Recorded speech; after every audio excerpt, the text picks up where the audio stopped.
Absolutely.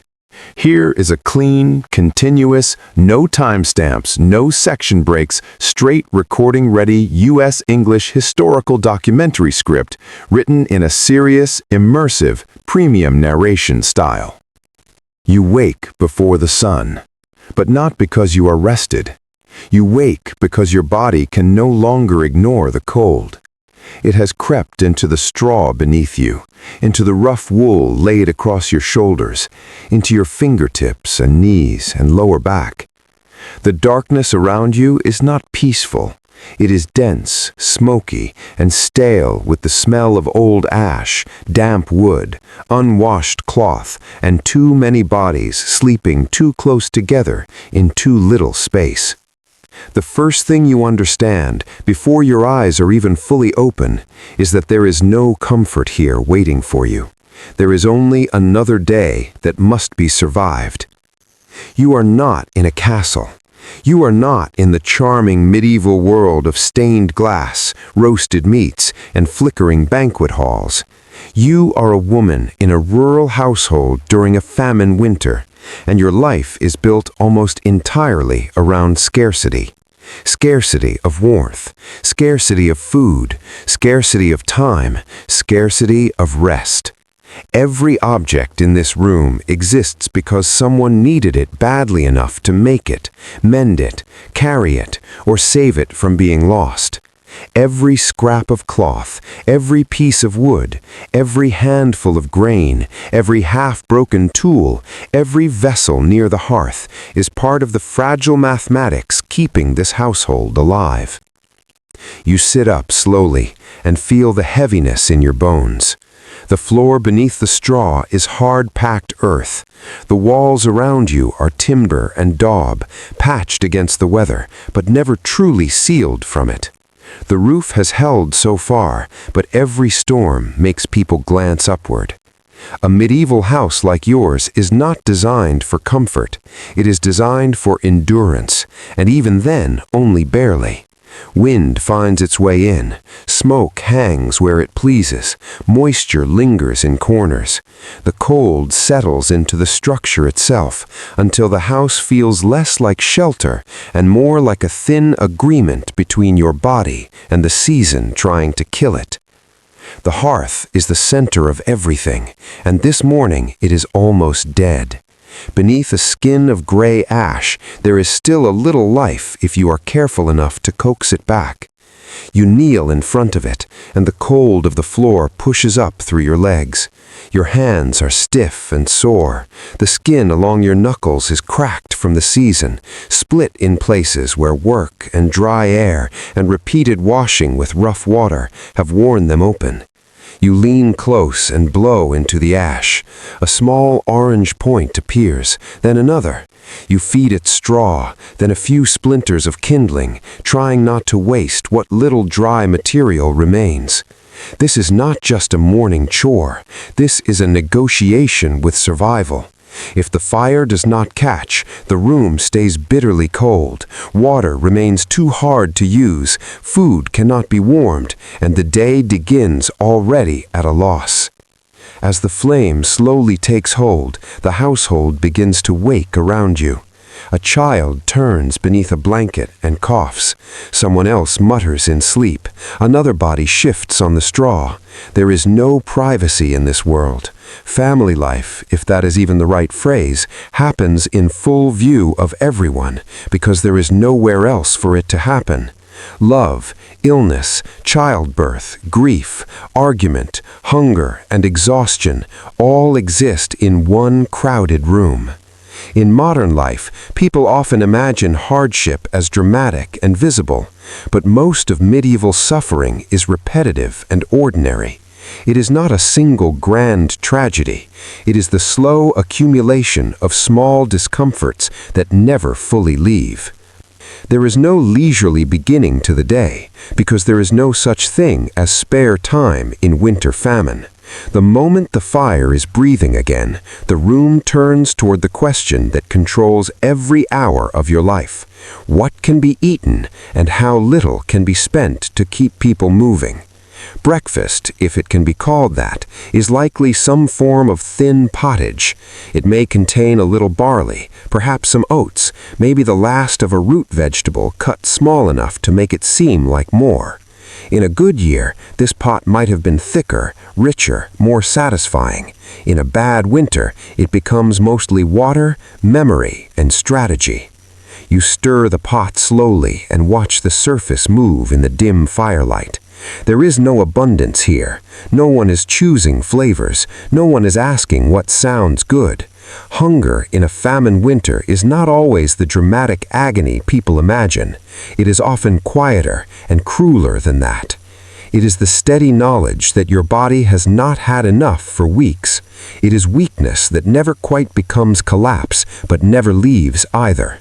It is the thinning of faces, the shortening of tempers, the way adults become silent while children still ask for more because they have not yet learned that there is no point in asking. It is the ritual of pretending the bowl is enough, pretending you are still hungry after it is gone, pretending the stores in the corner will last longer than you know they will. You portion the food carefully, not according to appetite, but according to necessity. If there are children, you give what you can spare. If someone is sick, you try to justify a little more for them. If your husband will be doing heavy labor, perhaps he is given the larger portion. If there is an older parent in the room, they may insist they need less, and maybe they do, or maybe they are simply making the same sacrifice everyone is making in different words. You tell yourself you are not hungry. This becomes one of the most common lies in a woman's life. Not because it fools anyone, but because saying it out loud makes the decision feel less brutal. The clothing you wear is not really chosen so much as assembled from what has survived. A linen layer, if you are fortunate enough to have one, a wool dress or kirtle, an apron, a shawl, a head covering, stockings if they have not worn through beyond use, shoes if the leather has not split too badly. Everything is repaired. Everything has been patched at least once, likely many times. Cloth is too valuable to discard. Nothing in your world is casually replaced. If a seam opens, it must be stitched. If a hem tears, it must be mended. If a shoe cracks, someone tries to save it, because making or acquiring another is not simple. The modern habit of throwing away things would seem almost obscene here. Every object is a survivor, and so are you. Still, the layers do not keep you warm in the way modern people imagine winter clothing should. Your feet remain cold, your fingers remain stiff, your face burns when you step outside and then goes numb. The cold is not an event in your life, it is a permanent condition for months at a time. It changes how you move, how you sleep, how you think, how you ration your energy. It also exposes the limits of your body in ways modern comfort often conceals. A small cut heals more slowly in winter. Damp feet become dangerous. A lingering cough becomes a source of dread. Menstruation does not pause because the season is harsh. Pregnancy does not wait for a safer year. Childbirth does not ask whether your stores are full enough to support recovery. The female body in this world is expected to absorb suffering quietly and continue. Soon, someone needs water, which means you need water. In the modern world, water is a great invisible luxury. It arrives hot or cold, clean or nearly so, with the turn of a hand. In your life, water is labor. It must be fetched, carried, stored, protected from freezing, and used with care. If there is a well nearby, that is one kind of burden. If there is not, then the burden becomes longer, heavier, and more dangerous in bad weather. Carrying water in winter means balancing weight over slick paths with frozen hands and inadequate footwear, trying not to spill what your body already paid dearly to retrieve. And even then, water is not automatically safe. Medieval people lived close to animals, close to waste, close to one another, and far from the systems of sanitation modern people take for granted. Wells could be fouled, streams could carry disease, storage vessels could become contaminated. There is no laboratory test, no filtration system, no easy certainty. You use what you have, you trust what people have always used, and sometimes that is enough. Sometimes it is not. Many illnesses begin with things no one can see. Cleanliness exists in your world, but not according to modern standards. You do not bathe whenever you wish. You do not wash your clothes because they feel dirty. You wash when there is enough water, enough time, enough fuel, enough reason. In winter especially, the idea of frequent washing becomes almost absurd. Wet cloth takes too long to dry. Cold air punishes exposed skin. Heated water costs fuel that might be needed for cooking or survival. Bodies are managed, not pampered. Cloth is aired, not refreshed. Stomach illness steals strength with frightening speed. A child who was lively yesterday may lie strangely still tomorrow, and there is very little between you and that possibility except watchfulness and prayer. This is where so much of women's labor disappears from the written record. You are not only cooking, carrying, patching, and cleaning, you are also observing, constantly, quietly. You are reading the room with the precision of someone whose family depends on noticing small changes before they become disasters. You know which child is warmer than usual, which cough sounds deeper, which old parent is weaker getting up than they were 3 days ago. Which animal is eating less? Which sack of grain feels lighter than it should?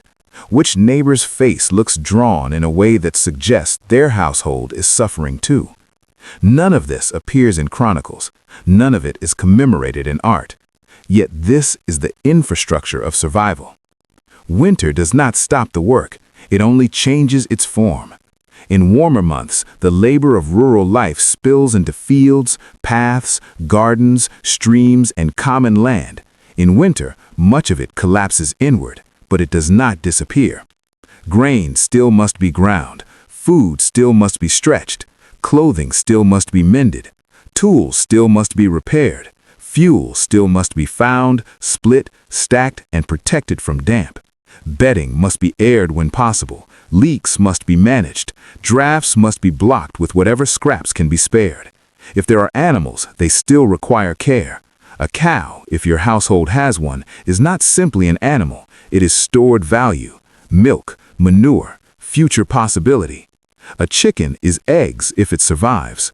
A pig, if one existed, may already have been slaughtered because feeding it through winter cost more than it could return. Nothing in your world is sentimental because necessity does not allow sentiment to lead. The longer famine lasts, the more your mind changes with it. Hunger is not only a physical state, it is psychological weather. It alters the emotional climate of a household. People become less patient, less generous, less talkative. Jokes fade, small conflicts sharpen, silence grows longer. You begin to think in measurements and reductions. How much flour remains? How much salt? How many candles? How many days before another loaf can be justified? Hope becomes less a feeling than a budgeting strategy. You stop imagining comfort and start imagining continuity. Not when will life be good again, but can we make it to the thaw? The medieval world is often described in terms of kings, wars, monasteries, and plagues. But most people did not live at the scale history books prefer.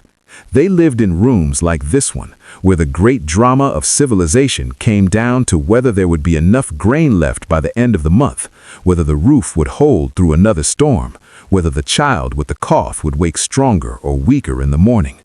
The large events of history matter, of course. Harvest failures, climate shifts, war, taxation, trade disruption, and disease all shape the edges of your life. But inside the house, history is experienced as pressure. Pressure on food, on time, on bodies, on relationships, on hope. At some point in the day, someone complains of pain, a tooth, a swollen joint, a fever, a rash, a stomach problem, and immediately everyone understands the gravity without needing to speak it. In the modern world, pain is often interpreted first as inconvenience. In your world, pain is interpreted first as risk. There is no doctor waiting down the road, no urgent care, no antibiotics, no pain reliever in a bottle, no dentist with clean instruments and anesthesia.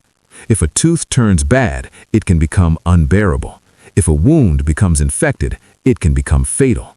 If a fever lingers, it may be a passing illness or the beginning of death, and there is often no clear line between the two until it is too late.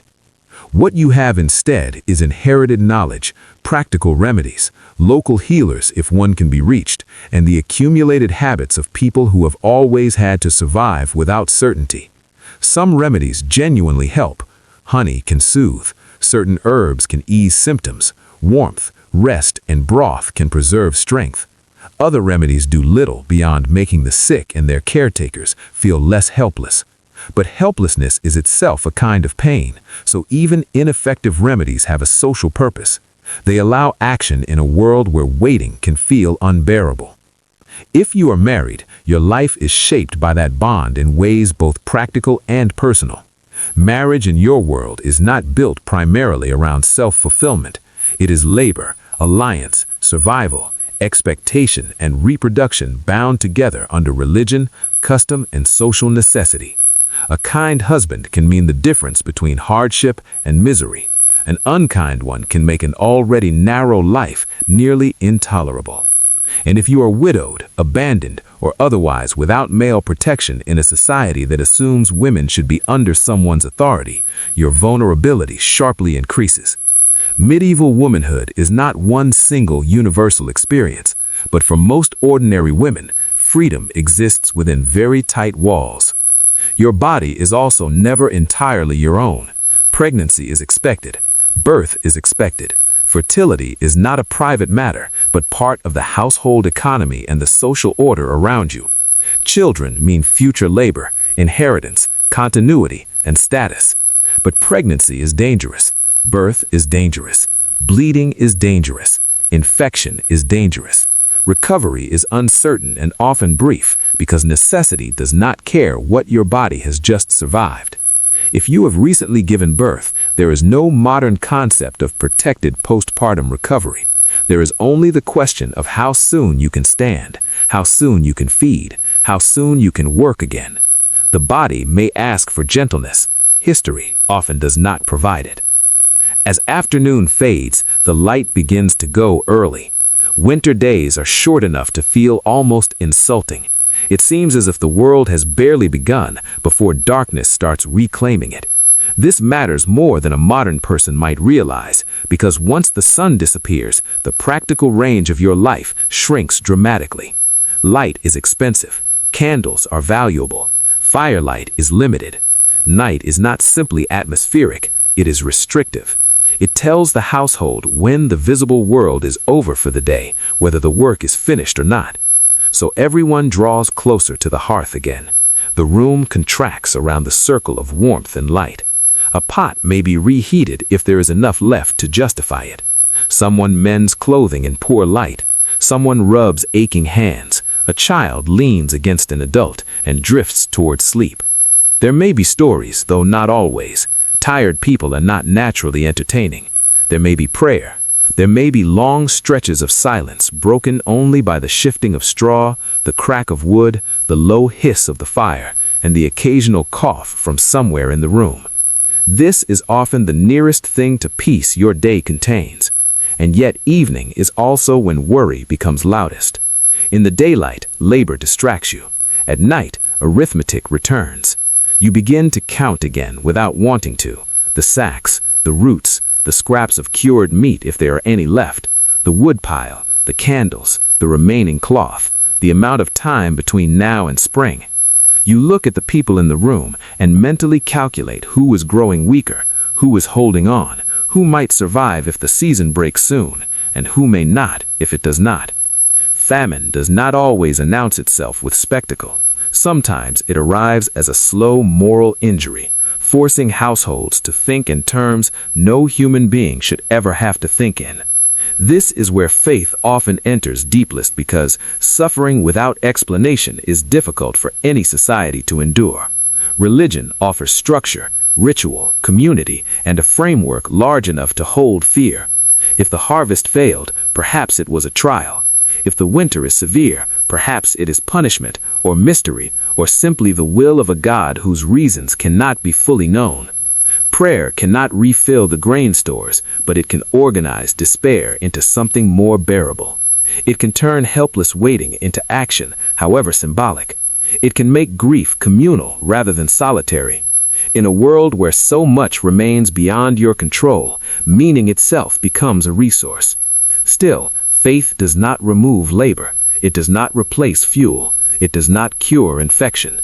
The women of your world know this perhaps more intimately than anyone, because they live at the point where abstract belief and practical survival meet every single day. You can pray over a child's fever and still have to cool the cloth. You can ask heaven for mercy and still need to stretch one more meal from almost nothing. You can believe deeply and remain exhausted. There is no contradiction in that. In fact, it may be one of the most honest things about human survival. When at last there is nothing more to be done, you prepare for sleep again, though sleep is not always kind. The fire must be banked carefully. Too much fuel burned overnight is a dangerous waste. Too little, and morning becomes nearly unlivable. Bedding is arranged according to warmth, age, and need. Children are tucked close if possible. Bodies are placed where their heat can help one another. You lower yourself back onto the straw and feel every part of the day still living in your muscles. Your shoulders ache from carrying. Your hands ache from work. Your stomach remains unsatisfied. Your mind continues to count supplies even when you try to stop. Outside, winter moves around the house with its own relentless patience.